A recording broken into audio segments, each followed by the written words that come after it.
नमस्कार दोस्तों, स्वागत है आपका हमारे इस यूट्यूब चैनल स्टडी एरा में। आज हम लोग एक नया टॉपिक लेकर आए हैं। ICJ international court of justice, अंतर्राष्ट्रीय न्यायालय। क्या है अंतर्राष्ट्रीय न्यायालय और कहाँ पे इसका हेडक्वार्टर स्थित है, कब इसकी स्थापना हुई, इन सारी चीज़ों को हम लोग देखेंगे। क्योंकि बहुत सारे ऐसे मुद्दे हैं जिसके कारण ये विश्व पटल पर चर्चा में रहा है। कुलभूषण यादव वाले मामले के बाद विश्व पटल पर आईसीजे यानी कि इंटरनेशनल कोर्ट ऑफ जस्टिस काफ़ी चर्चा में रहा और अंतर्राष्ट्रीय न्यायालय में जो अंतर्राष्ट्रीय मामले हैं उसके कारण भी यह चर्चा में बना हुआ है। तो आइए हम देखते हैं कि ये अंतर्राष्ट्रीय कोर्ट है क्या। देखिए, मैंने यहाँ पे कुछ पॉइंट्स लिखे हैं, उसी को हम लोग देखते हैं, समझते हैं। और आपको एक बार मैं आपको बताना चाहता हूं कि अगर आपने हमारे चैनल को सब्सक्राइब नहीं किया है तो सब्सक्राइब करें हमारे चैनल को, सो दैट कि आपको हर इन्फॉर्मेशन आप तक पहुंच सके। आइए हम लोग देखते हैं जो इंटरनेशनल कोर्ट ऑफ जस्टिस है, अंतर्राष्ट्रीय न्यायालय है, उसका जो हेड क्वार्टर है वो नीदरलैंड में द हेग एक शहर है। वहाँ पे एक इम्पॉर्टेंट ये शहर है, वहीं पे द हेग में ही इसका हेड क्वार्टर है। किसका? इंटरनेशनल कोर्ट ऑफ जस्टिस का जो हेड क्वार्टर है वो द हेग नीदरलैंड में है। जो कि ये आईसीजे जो है, एक चीज़ और मैं बताना चाहूँगा कि यूएन जो है, यूनाइटेड नेशन के 6 प्रमुख अंग हैं, जिसमें से 5 जो हैं, 5 के जो हेड क्वार्टर है वो न्यूयॉर्क में ही है। ये एक ऐसा अंग है, ये एक ऐसा ऑर्गेनाइजेशन है यूएन के द्वारा जो बनाया गया है। इसी का बस यही एक संगठन है जिसका हेडक्वार्टर द हेग में है। इसका इस्टेब्लिशमेंट 1945 में हुआ, जब यूनाइटेड नेशन की स्थापना हुई। और इसकी स्थापना तो देखिए, इस्टेब्लिशमेंट 1945 में हुआ, लेकिन ये काम करना शुरू होता है 1946 से। इसके जो नंबर ऑफ़ जजेस होंगे वो 15 होंगे, 15 नंबर ऑफ़ जजेस होंगे इसमें। और उनका जो टर्म होगा वो 9 साल का होगा। 9 ईयर्स के लिए वो जो जज इसमें होते हैं, 15 बेंचेस की जो जज होते हैं, न्यायाधीश होते हैं, उनको 9 साल के लिए चुना जाता है। इसके जो इसके जो प्रेसिडेंट हैं वो है अब्दुल की यूसुफ। ठीक है, अब्दुल कवी यूसुफ इस ICJ international court of justice के प्रेसिडेंट हैं। ICJ is also known as world court and headquarter का नाम रखा गया है पीस पैलेस, शांति भवन। देखिए, ये एक इम्पॉर्टेंट पॉइंट है for competitive exam also. Competitive exam में भी ये पूछ लिया जाता है।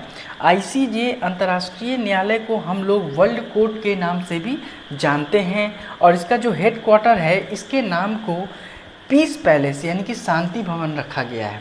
आपको बता दें कि शांति भवन का कारण यही होगा, ये जो शांति भवन रखा गया है इसका कारण यही होगा कि कई देशों के बीच में जो महत्वपूर्ण फैसला होता है उसे सुनाकर और उनके महत्वपूर्ण फैसले को डिसीजन लेने के बाद शांति की स्थापना की जाती है, इसीलिए इसका नाम शांति भवन रखा गया होगा।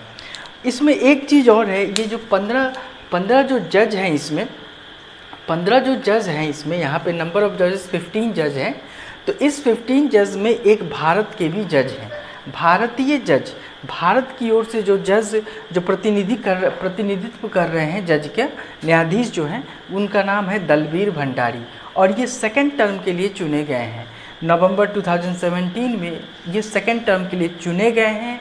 तो अगर ये भी एक इम्पॉर्टेंट पॉइंट है फॉर द कम्पिटिटिव एग्जामिनेशन कि अंतर्राष्ट्रीय कोर्ट में भारत की ओर से न्यायाधीश के रूप में कौन है, तो दलबीर भंडारी हो जाएंगे। अब यहाँ पे देखिए, संयुक्त राष्ट्र के अनुच्छेद 93 में बताया गया है कि संयुक्त राष्ट्र के सभी 193 सदस्य इस न्यायालय से न्याय पाने का हक रखते हैं। यूनाइटेड नेशन के अंदर में 193 देश आते हैं।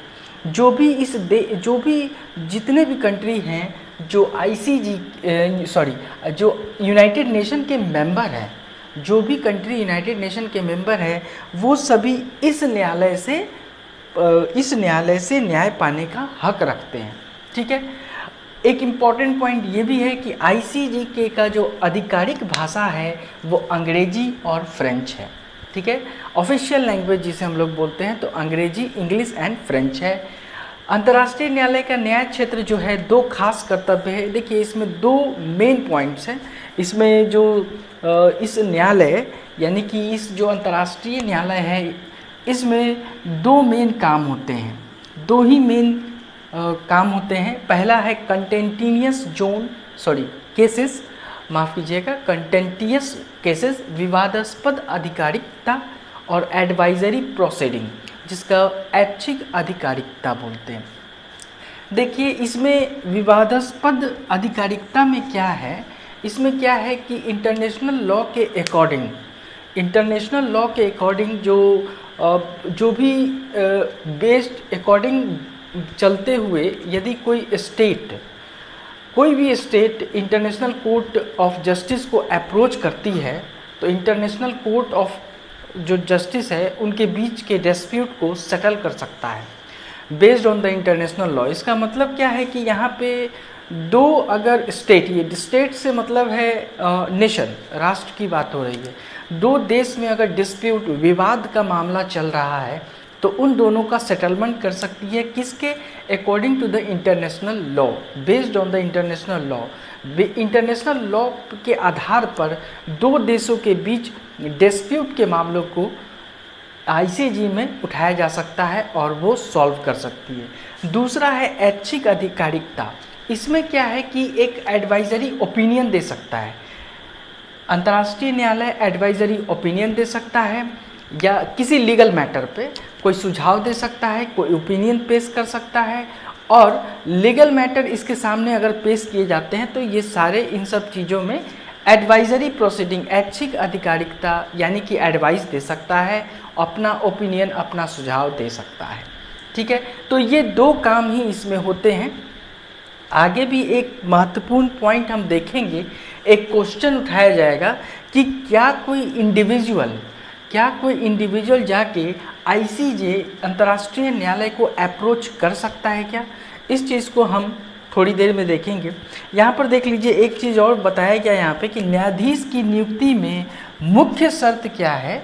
जितने भी न्यायाधीश हैं यहाँ पे, जो 15 न्यायाधीशों को जो हम लोगों ने देखा था, इस 15 न्यायाधीश में से एक मुख्य शर्त जो बोलते हैं वो यह है कि एक देश से 2 जज नहीं चुने जा सकते हैं।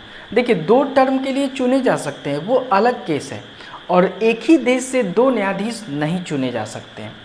जैसा कि हम लोग कुलभूषण यादव का मामला के बारे में जानते हैं, जो कुलभूषण यादव का जो मामला आया था इंटरनेशनल कोर्ट ऑफ जस्टिस में, तो इंटरनेशनल कोर्ट ऑफ जस्टिस में अंतर्राष्ट्रीय न्यायालय का यह आदेश था कि कुलभूषण यादव को तब तक फांसी नहीं दी जा सकती है जब तक उसके पूरे मामले पर कार्रवाई नहीं हो जाती है।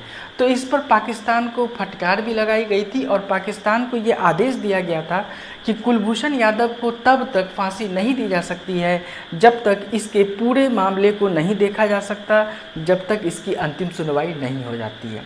तो ये एक हम लोगों ने कुलभूषण यादव का मामला बहुत ज़्यादा ये आया था, तो इसे हमें याद होगा, तो ये एक एग्जाम्पल के तौर पे हम लोग पढ़ सकते हैं। और एक और 2015 की घटना है जब यूक्रेन ने रसा पर केस कर दिया था इसी अंतर्राष्ट्रीय न्यायालय में, और यूक्रेन का कहना था कि जो रसा है वो आतंकवाद फैला रहा है यूक्रेन में, ठीक है। तो आइए हम लोग आगे देखते हैं कि इस न्यायालय में मामले की सुनवाई सार्वजनिक रूप से तब तक होती है जब तक न्यायालय का आदेश कोई और ना हो। इसको सार्वजनिक तभी किया जाता है जब तक कोई न्यायालय का आदेश नहीं हो। अर्थात इसका मतलब क्या है कि यदि न्यायालय चाहे तो किसी मामले की सुनवाई बंद अदालत में भी कर सकता है, बंद अदालत में भी इसकी सुनवाई कर सकता है, ठीक है। तो ये सारी डिटेल जो थी वो अंतर्राष्ट्रीय न्यायालय पर थी कि अंतर्राष्ट्रीय न्यायालय होता क्या है, उसके प्रेसिडेंट, नंबर ऑफ जजेस, इसके टर्म कितने होते हैं जो जज होते हैं, और जो पीस पैलेस जो बोला जाता है, शांति भवन, वो क्यों बोला जाता है, भारत की ओर से जज का प्रतिनिधित्व कौन कर रहे हैं, ये सारी चीज़ें हमने देखी है। और इसका जो ऑफिशियल लैंग्वेजेस है वो क्या है। बस एक चीज़ मैं आपके साथ ये डिस्कस करना चाहता हूँ कि एक बहुत ही एक महत्वपूर्ण चीज़ है, मैं उसे within 2 minutes I will try to finish that, उसे मैं फिनिश कर दूंगा। छोटा वीडियोस हम लोग बना रहे हैं कि आपको ज़्यादा से ज़्यादा जानकारी मिल सके। देखिए क्या है कि क्या कोई क्वेश्चन ये हो सकता है कि क्या कोई इंडिविजुअल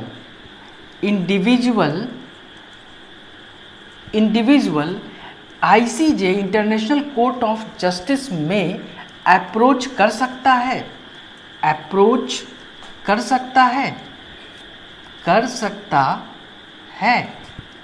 ठीक है।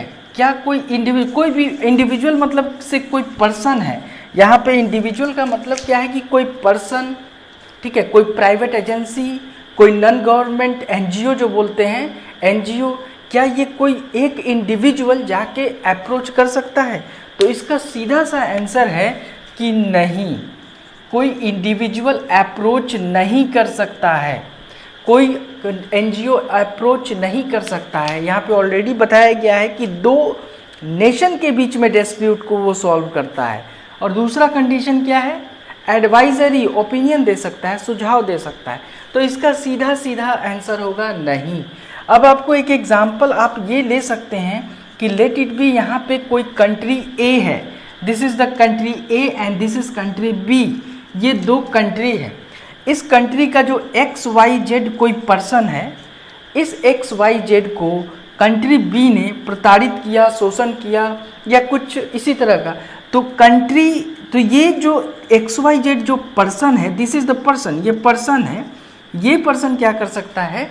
इस पर्सन के लिए कंट्री A जाकर ICJ को अप्रोच कर सकता है इस केस में कि इस कंट्री B ने हमारे नेशनल के को मीन्स प्रताड़ित किया है, तो उसके लिए ये कोर्ट में अप्रोच कर सकते हैं, क्योंकि ये पूरा जो मामला हो जाता है वो एक नेशन का मामला हो जाता है, ठीक है। तो इसीलिए मैंने ये एक एग्जांपल लिया है कि हमेशा याद रखेंगे, कोई भी इंडिविजुअल जो है ICJ international court of justice यानी कि अंतर्राष्ट्रीय न्यायालय को अप्रोच नहीं कर सकता है। तो आज हमारी जानकारी इतनी ही तक थी। हमने आपको इस इंटरनेशनल कोर्ट ऑफ जस्टिस के बारे में जानकारी देने के लिए एक छोटे से वीडियो का माध्यम किया है। आप बने रहिए, जुड़े रहिए स्टडी एरा बाय IITian के साथ। और इस जानकारी को मैं एक रैपिड नॉलेज के नाम से मैंने प्लेलिस्ट क्रिएट किया है, उसमें जाके आप देख सकते हैं। रैपिड नॉलेज जो है करंट अफेयर्स और छोटी छोटी जानकारियाँ, जनरल नॉलेज जो आज के दिनों में कभी कभी एग्ज़ाम में पूछ लिया जाता है, छोटे छोटे एग्ज़ाम में सॉरी, तो उसके लिए मैंने एक नया प्लेलिस्ट क्रिएट किया है रैपिड नॉलेज, आप वहाँ पर जाकर देख सकते हैं। तो आज के लिए इतना ही। और सब्सक्राइब करें आप अगर हमारे चैनल पे अभी भी नए हैं तो सब्सक्राइब कीजिए हमारे चैनल को, शेयर कीजिए अपने दोस्तों के साथ। Thank you and have a nice day.